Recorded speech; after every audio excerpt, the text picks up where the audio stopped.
সন্ত্ৰাসবাদৰ বিৰুদ্ধে ব্যৱস্থা গ্ৰহণ কৰক পাকিস্তানে। এই বাৰ্তা আমেৰিকাৰ। শেহতীয়াকৈ সন্ত্ৰাসবাদৰ বিৰুদ্ধে ভাৰতে গ্ৰহণ কৰা অপাৰেশ্যন সিন্দুৰ সমগ্ৰ বিশ্বই প্ৰত্যক্ষ কৰিলে। ভাৰতৰ এই পদক্ষেপক সমৰ্থন কৰিছে বিশ্বৰ অধিকাংশ দেশে। তেনে সময়তে বিভিন্ন দেশলৈ প্ৰতিনিধি দল প্ৰেৰণ কৰিছে পাকিস্তানে।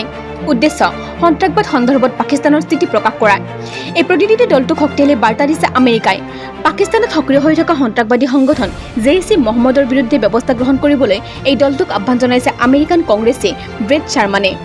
তেওঁ এই ঘৃণনীয় সন্ত্ৰাসবাদী সংগঠনটোক নিৰ্মূল কৰাৰ বাবে সম্ভৱপৰ সকলো পদক্ষেপ গ্ৰহণ কৰিবলৈ আহ্বান জনাইছে পাকিস্তানক।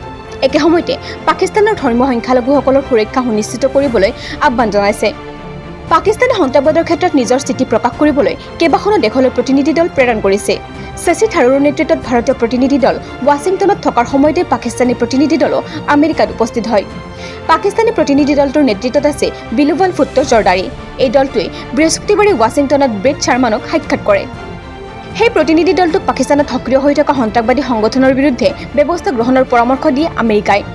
এই বৈঠকৰ অন্তত শাৰমানে এক চেনেলত লিখিছে যে সন্ত্ৰাসবাদৰ বিৰুদ্ধে যুঁজ দিয়াত গুৰুত্ব দিবলৈ পাকিস্তানী প্ৰতিনিধি দলৰ সৈতে আলোচনা কৰা হৈছিল। বিশেষকৈ জেইচ-ই-মহম্মদৰ বিৰুদ্ধে ব্যৱস্থা গ্ৰহণৰ বিষয়ে কৰা হৈছিল আলোচনা। তেওঁ পাকিস্তানৰ ধৰ্মীয় সংখ্যালঘুসকলৰ সুৰক্ষা নিশ্চিত কৰিবলৈ আহ্বান জনায়। একে সময়তে আমেৰিকাৰ কংগ্ৰেছৰ এগৰাকী সদস্যই পাকিস্তানী প্ৰতিনিধি দলটোক কাৰাগাৰৰ পৰা ওছামা বিন লাডেনক বন্দী কৰাত সহায় কৰা ডাক্তৰ শাকিল আফ্ৰিদিক মুকলি কৰি দিবলৈ আহ্বান জনাইছে। উল্লেখ্য যে 2011 চনৰ মে' মাহত আমেৰিকাই পাকিস্তানত প্ৰৱেশ কৰি লাডেনক হত্যা কৰিছিল। পাকিস্তানী চিকিৎসক শাকিল আফ্ৰিদিয়ে খাইবাৰ পাখতুনখোৱাত পলিঅ' টীকাকৰণ কাৰ্যসূচী গ্ৰহণ কৰিছিল যাতে আমেৰিকাই লাডেনৰ পৰিয়ালৰ পৰা DNA নমুনা সংগ্ৰহ কৰিব পাৰে। তাৰ পাছতে 2011 চনৰ মে' মাহত আমেৰিকাই পাকিস্তানত প্ৰৱেশ কৰি লাডেনক হত্যা কৰিছিল। 2012 চনত পাকিস্তানৰ এখন আদালতে শাকিলক 33 বছৰৰ কাৰাদণ্ডৰ শাস্তি প্ৰদান কৰিছিল।